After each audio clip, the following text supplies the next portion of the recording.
Okay, so for today, we'll be discussing about the Executive Order number 335 series of 1988. Next. So the discussants for today is Jernadine Gudaren, Erica Medina, Julina Rosario. The researchers are Paolo Ducay, Denise Parungao, and the PowerPoint makers are Riza May Damaso and Jubilin William. So let us now go to the background information of the executive order. So it is signed by the President Corazon Aquino on August 25, 1988. So it is a reiteration of several orders and memoranda issued by the late President Ferdinand E. Marcos. So reiteration means repetition for emphasis or clarification. So we have three order mixture of an order and two memoranda to discuss for today. So the first one is the Executive Order number 96. So this is a decree that all government offices, edifices, and buildings should be named in Filipino. This was signed on October 24, 1967. The next one is the Memorandum Circular number 172. So this is about the strict compliance with the first executive order that was discussed. So it says there that the use of Filipino, by the way, we call our national language Filipino with P before. So it was stated that the official letterheads of the government officials, the offices, should use the language Filipino. So the use of Filipino translation and English counterparts should be seen on the official titles. So example for this is Kagawarang Pang-Edukasyon. So underneath that is the Department of Education. So the correct translations are coming from the Institution of National Language. This was signed on March 27, 1968. And the third is the Memorandum Circular number 384. So the original translation or the original title of this is Memorandum Circular bilang 384 bilang 384.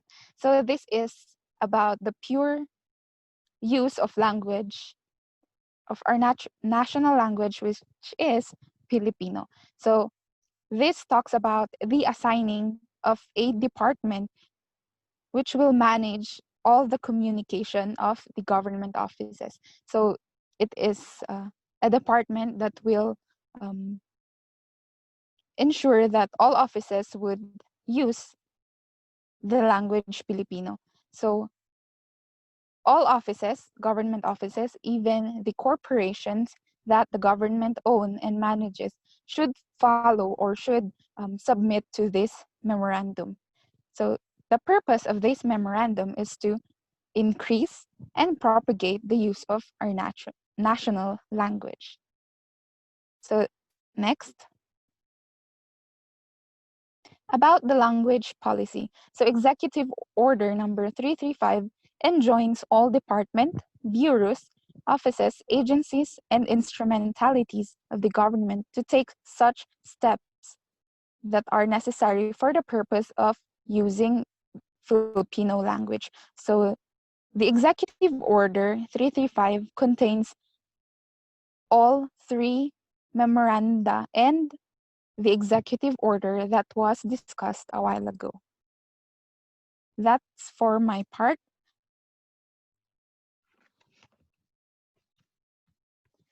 Okay, so let's now move on to the main content of this policy.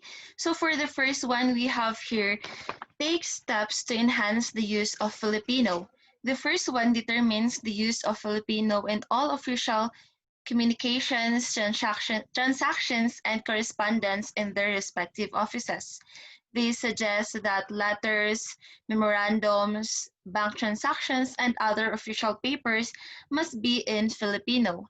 And by the way, this policy does not prohibit the use of English or other regional dialects or languages, but still offices can still use both of them to supplement Filipino.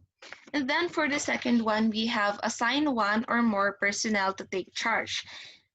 The assigned personnel is in charge of all communications and correspondence written in Filipino. In every office, there should be at least one or more if necessary.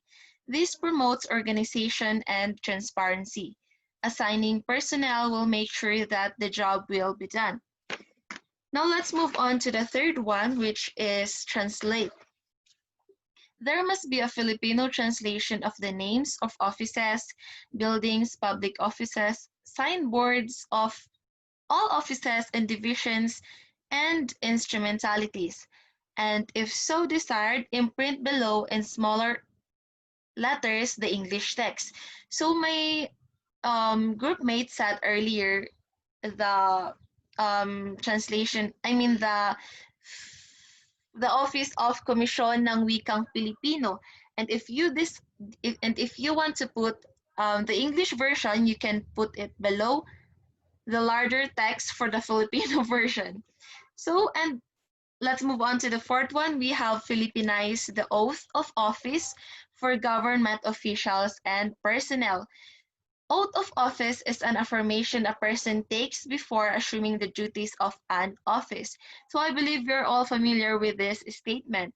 In Filipino, it will go like this. Ako, si Erica Medina ng Bukod Benguet na hinirang sa katungkulan bilang chairman ng Sangguniang Kabataan ay taimtim na nanunumpa, blah blah blah, and so on and so forth. So that is the Philippinized oath of office. And lastly, we have proficiency in the use of Filipino. The personnel in every office must be adept of the language, so a training program can help them improve their proficiency. So that is the last part of my discussion. Let's move on to the next topic. To implement such objectives, the Institute of Philippine Languages is hereby ordered to formulate and implement programs and projects which include: number 1, information campaign on the importance and necessity of Filipino as an effective instrument for national unity and progress. Number 2, translation into Filipino of this executive order, as well as government terms to be utilized as reference materials for all offices. Number 3, training of all government officials and personnel in the use of Filipino. 4, monitoring of the implementation of this order and submitting periodic progress report of implementation to the Office of the President and of the Philippines through the Department of Education, Culture and Sports. And lastly, taking into account other strategies for the full implementation of the objectives of this order. This executive order supersedes Executive Order Number 187, dated August 6, 1969. So that's all for our discussion, and thank you.